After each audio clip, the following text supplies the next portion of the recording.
दोस्तों, आज हम इंटरनेट के सबसे बड़े और सबसे चर्चित अनस्क्रिप्टेड शोज में से एक इंडियाज गॉट लेटेंट के बारे में बात करने वाले हैं।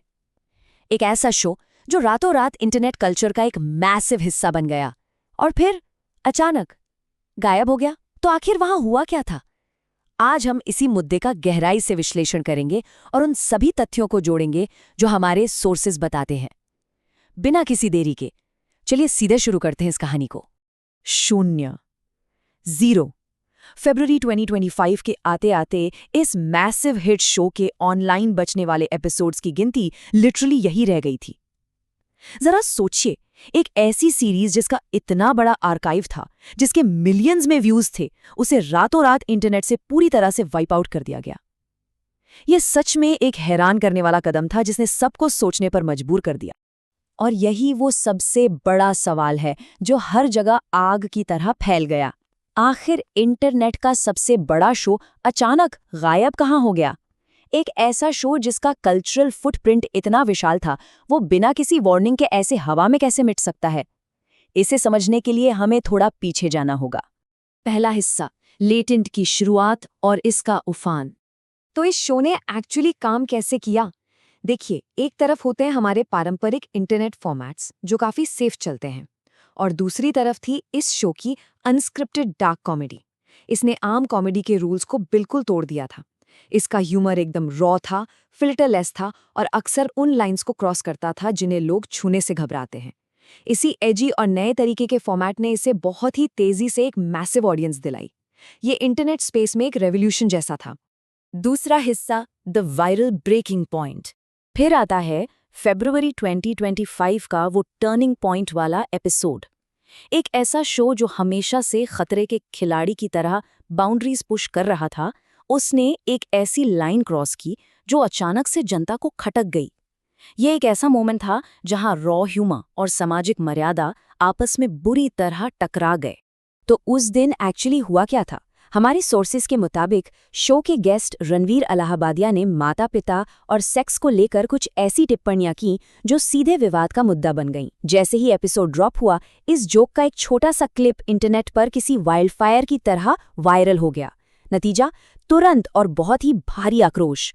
लोगों ने इसे बिल्कुल हल्के में नहीं लिया और पब्लिक आउटरेज अपने चरम पर पहुंच गया। तीसरा हिस्सा, कानूनी कार्रवाई। चीजें कितनी तेजी से बदलीं, इसका टाइमलाइन सच में हैरान करने वाला है। शुरुआत में उस वायरल क्लिप को फैलने में सिर्फ कुछ घंटे लगे। अगले कुछ दिनों में पब्लिक एंगर पीक पर था। उसके तुरंत बाद गुवाहाटी पुलिस ने एक एफआईआर दर्ज की और देखते ही देखते इंफॉर्मेशन एंड ब्रॉडकास्टिंग मंत्रालय ने यूट्यूब को ऑर्डर देकर वो वीडियो ब्लॉक करवा दिया। ये स्पीड दिखाती है कि मामला कितना सीरियस बन चुका था। इस क्विक एक्शन के पीछे के कानूनी पहलुओं को समझना बहुत जरूरी है। यहाँ बीएनएस गाइडलाइंस का इस्तेमाल हुआ था। ये वो कानूनी ढांचा है जिसके तहत गुवाहाटी पुलिस ने शो के क्रिएटर्स पर एफआईआर दर्ज की। ये एक क्लियर रिमाइंडर था कि इंटरनेट पर बनाए गए अनस्क्रिप्टेड कंटेंट को भी कानून के सख्त दायरों का पालन करना पड़ता है और लाइन क्रॉस होने पर कार्रवाई तय होती है। चौथा हिस्सा, हटाए गए आर्काइव्स और गिरफ्तारी। इस सब का असर क्रिएटर्स पर बहुत भारी पड़ा। उन पर अभूतपूर्व कानूनी दबाव बनने लगा। आधिकारिक रूप से पुलिस इंक्वायरी शुरू हो गई और मामला यहां तक पहुंच गया कि शो के एडिटर को गिरफ्तार कर लिया गया। इस लीगल प्रेशर का सबसे बड़ा और आंतरिक परिणाम ये निकला कि क्रिएटर्स ने अपने चैनल के सारे एपिसोड्स को पूरी तरह से प्राइवेट कर दिया। एक ही झटके में सालों का पूरा आर्काइव गायब हो गया। इस पूरे मुद्दे पर प्राइमरी सोर्स का रिएक्शन काफी मायने रखता है। समय रैना का बयान ये क्लियर करता है कि उन्होंने कानूनी दबाव और पुलिस पूछताछ के चलते अधिकारियों के साथ कोऑपरेट करने का फैसला लिया और इसी वजह से सारे वीडियोस को टेक डाउन किया गया। ये एक रियलिटी चेक है कि जब अथॉरिटीज एक्शन लेती हैं तो इंडिपेंडेंट क्रिएटर्स को कैसे सिचुएशंस को हैंडल करना पड़ता है। पांचवा और आखिरी हिस्सा, भारतीय कॉमेडी का भविष्य। आखिर में सबसे बड़ा मुद्दा यही सामने आता है, स्वतंत्र क्रिएटर की आज़ादी बनाम भारतीय आईटी नियम। इस पूरी कंट्रोवर्सी का कोर यही टेंशन है।